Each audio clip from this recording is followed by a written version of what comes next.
All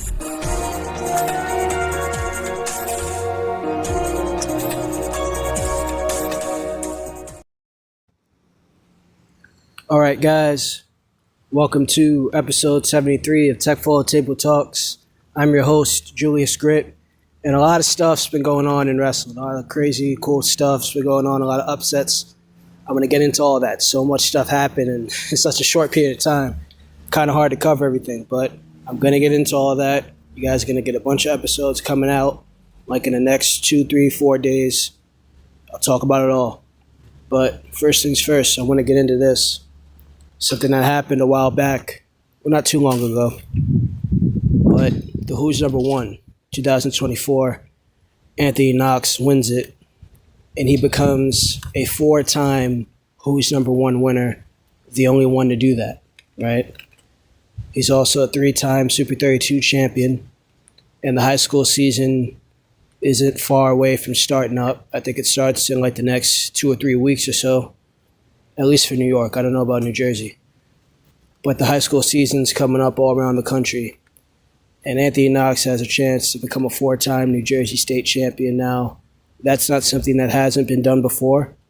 But the fact that he's a 4-time Who's Number One winner, a 3-time Super 32 champion, for him to become a 4-time New Jersey state champion, that's going to make him, you could argue that he's going to become the greatest high school wrestler of all time.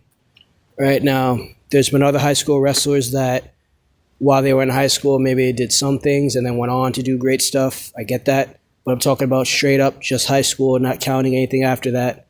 Just scholastic high school career. I think Anthony Knox right now is one of the greatest of all time. You could even argue that he is the greatest high school wrestler of all time.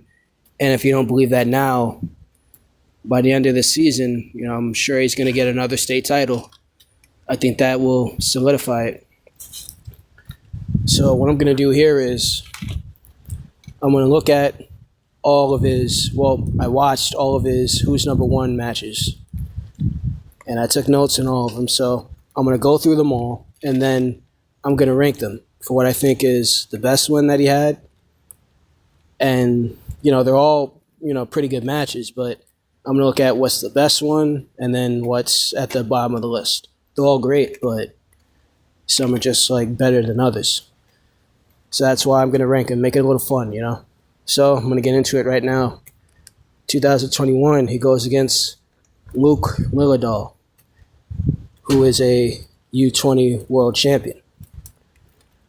So in the first period, lots of clubs and lots of snaps from both guys. Knox is choosing to be on the defensive end of things. Then both guys are fighting to control the ties. Luke is a little bit more offensive than Knox is. Knox hits a nice duck under, runs Luke to the edge while remaining in bounds, and gets first blood, first takedown. They go out of bounds shortly after. Knox is doing a great job riding so far. Luke finally escapes after 44 seconds of riding time for Knox. Luke nullifies a few shot attempts from Knox. Luke tries for a blast double. Then Knox quickly sprawls. The first period ends 2-1 Knox. So I got to point something out here. For the Who's Number One matches, these are the number 1 and number 2 ranked guys in the country, as we all know. So they're really prepping them for college in a way. So all of these matches are going to be under college folk style rules. I remember one year, I think it was 2019, Steve O'Poulin wrestled in it. They got to pick whether they wanted freestyle or folk style. I don't know if they kept doing that. I don't know if they did that prior, but for all these matches that Anthony wrestled in, these are all college folk style. So riding time is a factor in all these. So the second period, Knox hit a great tight waist tilt for 4 back points, giving Knox a 6-1 lead. Knox rides Luke out of bounds. Then after they get back, Knox gets a caution. Something I learned from Stephen Keith, Division I All-American at Harvard. He said, take your cautions home with you. Nothing wrong with that. So he's right. Take your cautions home with you. Knox attempts the same tilt, but Luke pries his hand off his neck. But Knox had already scored 2 more back points before that happened. So Knox did what he had to do. Luke escapes but doesn't score because they went out of bounds right before that. Knox gets a second caution. Again, take your cautions home with you. Nothing wrong with it. Luke finally escapes. Luke clubs Anthony hard in the final seconds. The second period ends 8-2, lead for Anthony, who also accumulated 2 minutes and 15 seconds of riding time. That's big. And this is actually the first time I ever saw Anthony wrestle. That's how I found out how good he was. And at the end of this second period here, after Luke clubbed him, Anthony didn't like that too much. He waved his finger at him, let him know, hey, I don't like that. And something Anthony said after the match ended in the interview, he was like, if you can have a fist fight, do that at the beginning of the period. Or do that somewhere in the middle. Don't try to fist fight right at the end, And he's right. I mean, if you're losing, get your mind right, try to find a way to come back, which Knox actually does in one of the later matches I'm going to cover here. But, that's an example of getting inside your own head, just getting mad and letting the emotions get the best of you.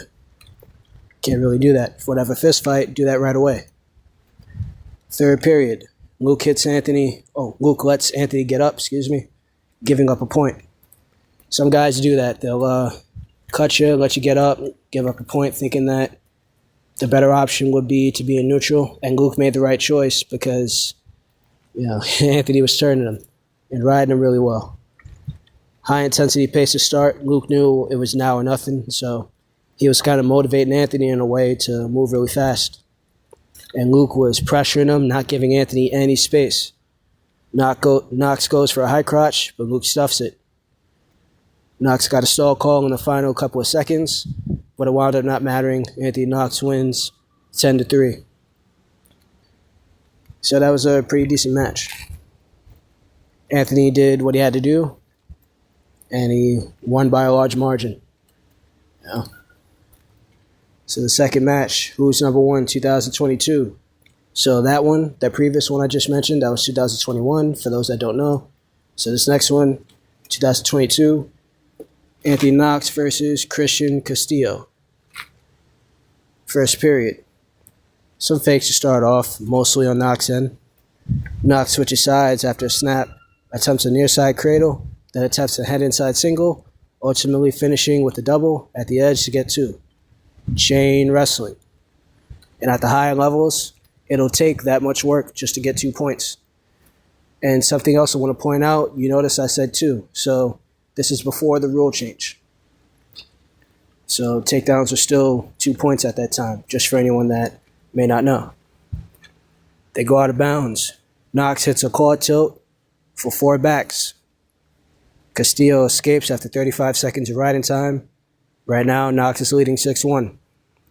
From a deep sprawl, Knox gets his hips in, runs his feet, and hits a nice double leg.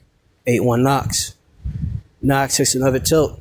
Now the score is 12-1. Knox hits one last tilt, and then he wins 17-1. First period tech, phenomenal performance. That was just insane. Now, this is the interesting one. Who's number one, 2023, against Leo DeLuca, Iowa commit. Yeah, Leo's extremely good. I watched the interview of Leo's, and he was born in New York. He's originally from New York. He used to live in Section 2 for the New York wrestlers. That's around Albany. That's where Steve O'Poolin's from as well. But then he moved to New Jersey later on. So I guess he spent the bulk of his wrestling career, at least high school, in New Jersey.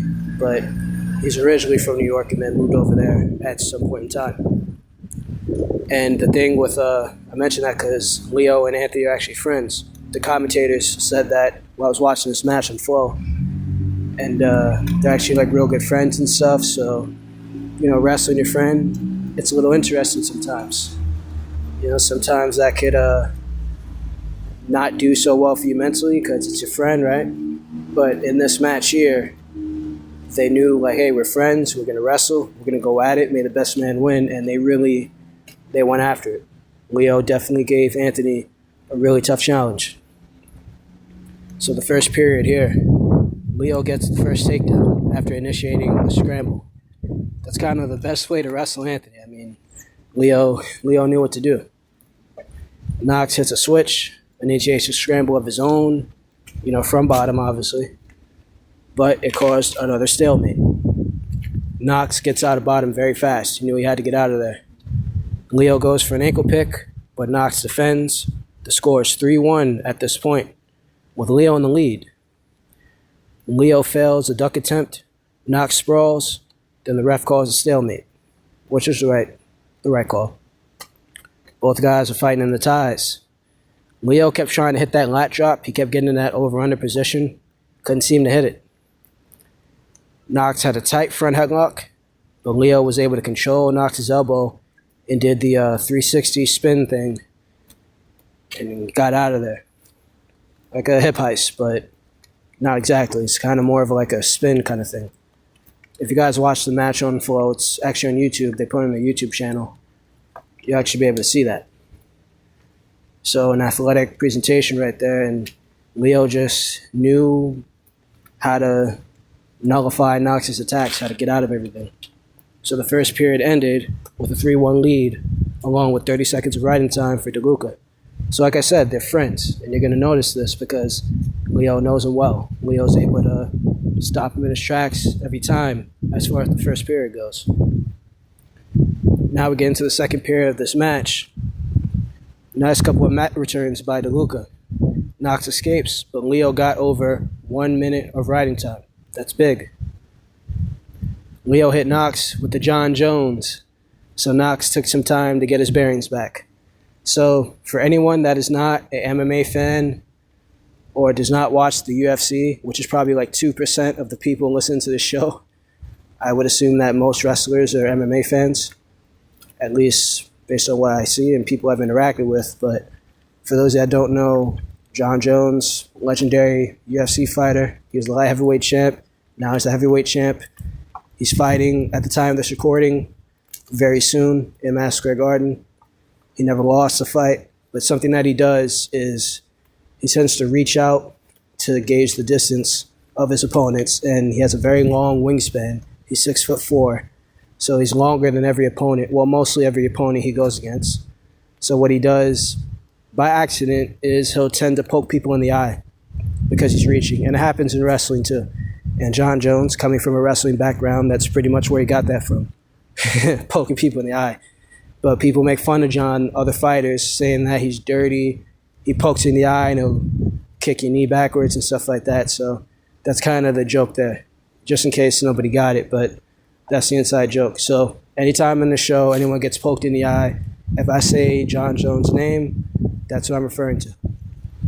So Knox took some time, got his bearings back, and honestly, that might have helped him in the long run. That might have helped him out. So Knox was taking more of a counterattack approach afterwards. Knox tried to catch Leo at the buzzer, but the period ended 3-2 DeLuca. So a 1-point match going into the third period. And after that short little break that Anthony had from getting poked in the eye, Anthony started to wrestle a little differently. So like I said, maybe that helped him out. He was able to get his bearings back, not just favoring his eye, but able to come up with a different approach later on in the match. So the third period comes around. Heavy hand fighting and great footwork from DeLuca. Something that the higher level wrestlers are very good with is footwork. Very, very good with that. That's what you got to be good with at the high level. DeLuca attempts a blast double, but fails. They get stuck in a double over. Then the ref calls stalemate. I don't know if he should have called that, but that's what he did. DeLuca gets a stall warning, as Knox is in tight on a body lock. DeLuca tries to hit a front flip counter, but Knox keeps circling and catches DeLuca on his back in the last 15 seconds. After 3 back points, Knox wins 5-3. Very tough match. Knox had to come back in the last 15 seconds to win that match. Very tough match. Why was it so tough? Because Leo DeLuca is very good, but also he knows Anthony well. They're friends. They know each other. Pretty sure they've trained with each other enough. So if you know the guy you're wrestling well enough, it'll make for a really good match. So that was a great match between both those guys. I'd love to see. I don't know what weight Anthony's going to go. Anthony still has another year. I think Leo does as well. I would love to see those guys scrap in college. I would love to see what that match will look like. Leo's going to Iowa. Anthony's going to Cornell, so not too sure if it'll be a dual meet, right? One's Ivy League, other one's Big Ten. But at the Nationals, though, at the NCAAs, imagine that. Like a NCAA semifinal or even an NCAA final between Anthony Knox and Leo DeLuca. Imagine that. That'd be insane. But time will tell if they're even going to be the same weight. But that'd be insane to see that. And last but not least, 2024, Anthony Knox versus Aaron Cedell, sorry. So first period, Knox is able to hand fight to a good single leg position. Cedell attempts a Jonesy, but Knox holds him in one spot. The ref calls a stalemate. Both wrestlers attempt shots, but both get stuffed. Some nice hand fighting for most of the first period, and nobody's able to score during this first period. All right, a little bit of a delay, but let's continue. So the second period, Cedell mat returns Knox. Then they end up out of bounds while Knox goes to escape. Cedell keeps mat returning Knox, gets over a minute of riding time. Cedell rides out Knox with 2 minutes of riding time. He's just really good on top. Then the third period comes. Cedell escapes because Knox is on top this time. Still has 1 minute and 33 seconds of riding time. So it's a 1-0 lead for Cedell. So for the most of the third period, very slow, very plodding. Knox is trying to find his opening, having a hard time, right? But then Cedell isn't really being able to find his offense on Knox either. Both these guys are not easy to score on. Then with 12 seconds left, Anthony Knox scores a takedown. So with 15 seconds left, Knox went in for the high crotch, got into a crackdown position. Then when it hit the 12-second mark, Anthony Knox scored that takedown. Held on to his legs, obviously. And just like his previous matches, he was stalling at the very end, but you could afford to do that if everything plays out right during the match. If you're in the lead, about the timing and things. And something to point out here, this is in the era of the three-point takedown, right? This happened a month ago, this match. So this is in the era of three-point takedown. So he knew that if his opponent escaped and he only has 1 point from that, he takes him down, he gets 3 points. It's really late in the match. There's no way his opponent is going to come back in like 12 seconds. It just won't happen. So Cedell got another point because Knox is stalling. Cedell needed an escape, but Knox already had this in his head. He already had that game plan. He already had that planned out already. And he knows that as long as he holds on to him, he's not escaping. He didn't escape, and Anthony Knox won his fourth Who's Number One match. So I'm going to go ahead and rank these matches. Then I'm going to talk a little bit more about Anthony, similar to what I said at the beginning of this episode. So I'm going to rank them like 1 through 4, right? So start with number 4 is this most recent one, right? Still a really good match. Knox did everything he needed to do to win. But Knox, it wasn't that long ago that Knox had a knee injury at the World Team Trials. So coming off an injury, obviously, you're not going to be moving as quick and things like that. But he adapted his style very well and won this match the way he needed to. And after this, he wound up going into the Super 32 finals with this same opponent, and that's where he won his third Super 32 title. So adapting your style kind of helps out a little bit, Find some new things out. So that's good that he was able to do that and beating the same guy twice. That's really cool. But this match, just from a match, watching it from a fan perspective, this is going to be number 4 out of all these matches. These are all really good matches, but just rank it at number 4. Number 3 is going to have to be 2021. Good match. A lot of things happened. Knox honestly dominated Lilladol. He dominated in 2021. Really good match. A lot of things happened. So, because it was more of a match, more things happened and stuff like that. It was a full match as well. That's why it's going to be ranked a little bit higher. More things happened. And then number 2 is going to be 2022 against Christian Castillo. Who doesn't love a first period tech? That's really the reason why it's in the top 2. Who doesn't love a first period tech? First period tech, right? That's like the best Anthony Knox. He's looking great right now, obviously, but that right there, man, that was like, he looked unstoppable in that match. And I'm pretty sure Christian Castillo is very good because you don't get in that spot at who's number 1 if you're not really good. But Anthony Knox, man, he just looked great. Unstoppable. And then the number 1, my favorite match, just my opinion, guys. You could agree, disagree. Anthony might have a different opinion himself. Who knows?